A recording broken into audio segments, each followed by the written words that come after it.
환갑엔 유튜브 잔치.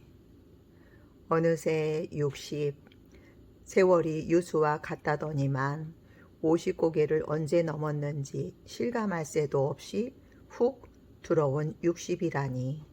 어른들이 늘 하던 말, 마음 많은 청춘을 내가 읊조리고 있다. 60이란 숫자가 아직은 참 낯설다. 내가 20살 갓 넘은 시절 나보다 19살 많은 막내 이모는 나를 보며 눈이 부시다고 했다. 자전거 타고 가는 모습도 어찌 그리 싱그럽고 이쁠까. 참 곱기도 하지. 너는 나같이 나이 들지 말고 그대로만 있어라잉. 볼 때마다 곱다, 이쁘다를 연발하며 부러움 가득한 시선으로 어루만져 주던 이모의 손길이 어제인 듯 선명하다. 여자 나이 40쯤 되면 마치 파파 할머니라도 되는 듯 여겼다. 그 나이엔 도대체 인생을 무슨 재미로 사는 거야? 추하지 않게 딱 39가지만 살까? 라며 건방을 떨던 젊은 시절이 내게도 있었다. 그런데 공교롭게도 39세 때 교통사고를 당했다. 사고를 낸 운전자는 젊은 사람이었는데 일행과 웃고 떠들며 오다 신호등을 못 보고 횡단보도에 멈춰 서 있는 우리 차를 그대로 들이받았다. 다행히 팔다리가 부러진 건 아니지만 승용차를 폐차시킬 정도로 큰 사고였다. 그 당시 외상은 눈에 띄지 않았지만 문제는 보이지 않은 데 있었다. 꽝! 하는 순간 나는 기절을 했다.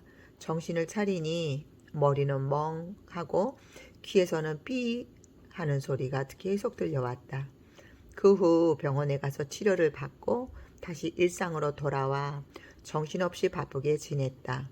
그런데 몇 달이 지나자 몸에 이상 증상이 나타나기 시작했다. 세상이 빙글빙글 돌기 시작한 것이다. 서 있기가 힘들어 바닥에 엎드렸고 누우면 천장이 땅바닥이 된 것처럼 위아래로 휙휙 돌았다. 아파트 12층이 무너질 것 같은 환각에 속이 뒤집히고 죽을 것처럼 토했다. 코앞에 화장실이 천리처럼 멀게 느껴졌고 눈은 뜨지 못한 채 납작 엎드려 기어가야 했다. 너무 무섭고 괴로웠다.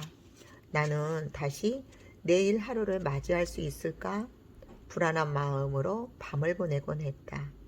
당시에는 그게 교통사고 후유증인 줄도 몰랐다. 무슨 암 같은 죽을 병에 걸린 게 아닌가 하는 생각이 들었다. 동네 병원에서는 원인을 찾지 못했다. 큰 병원으로 가서 검사해보라고 알려줄 뿐이었다. 그러나 돈이 없어 포기했다. 진짜 이대로 죽어버릴까봐 무서웠다. 신이란 신은 모두 불러와 매달리고 기도했다. 제발 살려주세요. 이대로 죽기엔 너무 아쉽습니다.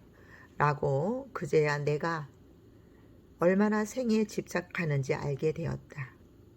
그 어지러움증은 10여 년을 따라다녔지만 차츰 강도가 약해졌고 빈도수도 점차 줄어들었다.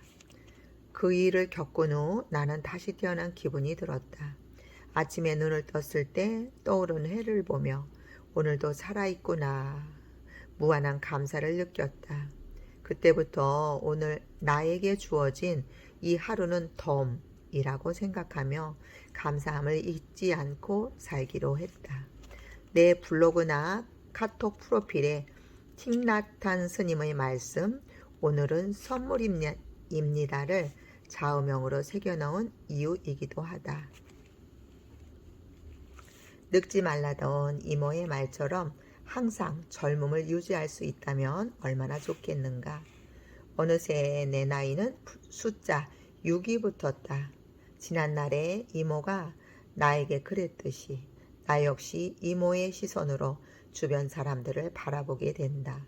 좀 과장해서 표현하자면 내 눈에는 40대가 어린애로 보인다. 생김새와는 무관하게 마냥 젊고 예뻐 보인다. 저 나이라면 세상 못할 게 없을 텐데 그저 부러울 뿐이다.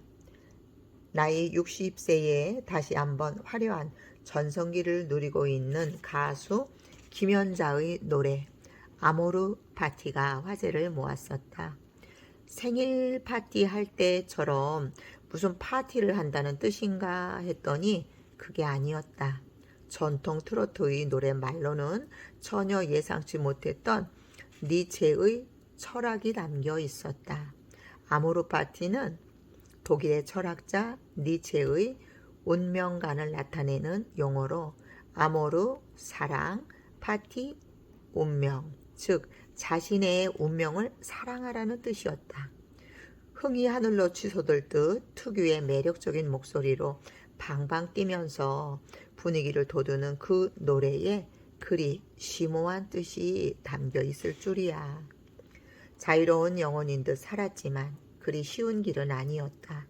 뒤돌아보니 행복한 순간보다 어리석고 후회되는 일만 떠오른다. 그래도 소중한 내 삶이고 운명이다. 나는 나의 운명을 받아들이고 사랑하기로 마음먹었다. 나이의 숫자가 늘고 외모 또한 그 숫자에 따라가려는 건 자연적인 현상일 것이다. 내 힘으로 막을 수 없는 불가항력적인 요소인 것만은 분명하다. 그러나 신은 그렇게 인색하지 않으신가 보다. 감사하게도 마음의 나이를 선물하셨지 않은가? 마음을 어떻게 먹느냐에 따라 개개인의 정신 연령은 천차만별이 될 것이다. 부모님 세대만 해도 60이라면 모두 일선에서 은퇴하고 할 일 없는 노인네처럼 생각했었다. 아버지도 65세에 정년퇴직하시고 돌아가실 때까지 20여 년을 참 심심하게 보내셨다. 취미로 목화를 그리시긴 했지만 거의 혼자서 즐기셨다. 어쩌다 전시회를 열 때 가족의 축하를 받는 게 유일한 소통 창구였다. 지금 60대는 취미생활 종류도 차고 넘친다. 눈을 돌려 찾아보면 심심할 겨를이 없다. 물론 그 사이 시대도 아날로그에서 디지털로 변화해버렸다. 나이 60에 새로운 디지털 시대를 적응하기 위해 공부하려면 바쁘다. 하지만 낯설다고 거부하기만 하면 겁나는 세상이 될 것이고 당차게 디지털을 받아들이고 공부하면 흥미진진한 세상이 펼쳐질 것이다.